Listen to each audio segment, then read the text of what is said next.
Social మీడియాలో వచ్చింది.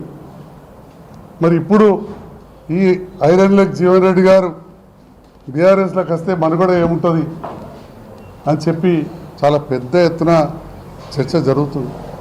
ఎందుకంటే కాళేశ్వరం ప్రాజెక్టు కట్టినందుకు ఉరిదీయాల కేసీఆర్ను హరీష్ రావును అన్న వ్యక్తి ఈరోజు పెద్ద ఎత్తున వారిని స్వాగతించి చేర్చుకునే ఆలోచన ఉన్నప్పుడు ఉద్యమకారులు సహజంగా ఆలోచన రావడం తప్పలేదు. ఎందుకంటే ఖచ్చితంగా తెలంగాణ ఎందుకో అభివృద్ధి ఉంటే చాలని ఈ మాట కేసీఆర్ గారు ఇలా అన్నాడు అని చెప్పి కూడా జగిత్యాల సభలో చెప్పారు. అలాంటి జీవన్ రెడ్డి మీకు అవసరమా అని కూడా అడిగారు.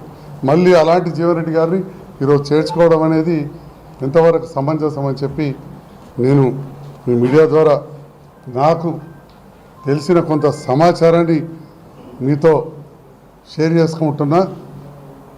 ఎందుకంటే ఈరోజు మేడిగడ్డలో ముఖ్యమంత్రి గారి సభ కూడా ఉంది.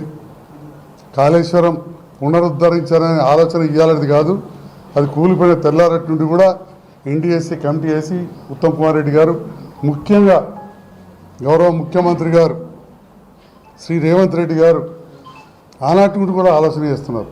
నేను ఒక విషయాన్ని మీతో షేర్ చేస్తూ ఉన్నా. అనుకోవచ్చు నేను కూడా రెండవసారి గెలిచిన ఎమ్మెల్యేను, పక్కా రాజకీయ కుటుంబం నుంచి వచ్చినని.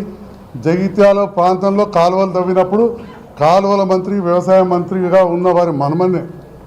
అటువంటప్పుడు నాకు కూడా నీళ్ళ మీద అవగాహన ఉంటుంది. ఎంత ఉంటుందంటే ఎంత మంత్రులు ఉన్నా వీళ్ళున్నా రాయకల్లో నీట్గా కటకట ఉండేది పట్టణానికి. 90 రూపాయల కాడ ఓటీ పెట్టి అక్కడ నింపిన.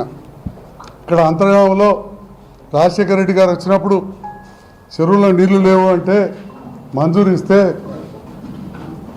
సెకండ్ హ్యాండ్ మోటార్లు పెట్టి ఫెయిల్ అయితే ఆ చెరువు నింపిన. ప్రతి చెరువుకు ఎక్కడెక్కడ అవకాశం ఉంటే అక్కడ తూము పెట్టి చెరువులు నింపిన. అది వెల్దుర్తి కావచ్చు, లక్ష్మీపూర్ కావచ్చు, భూపత్పూర్ కావచ్చు. రోళ్లబాగ్ ప్రాజెక్టు గురించి నేను ప్రతిపాదన చేసినప్పుడు కవితమ్మ.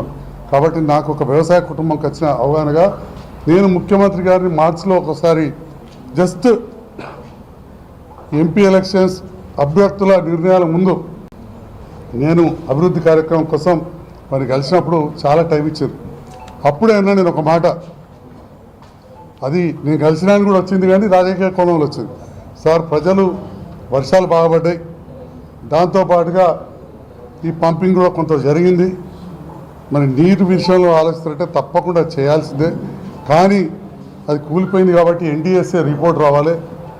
సో దానికి కొంత టైం పడుతుంది, వచ్చినాక చేస్తామన్నారు. దాని విషయంలో ఈరోజు ఏ నిర్ణయం తీసుకుంటారో మనం వేచి చూడాల్సి ఉంది.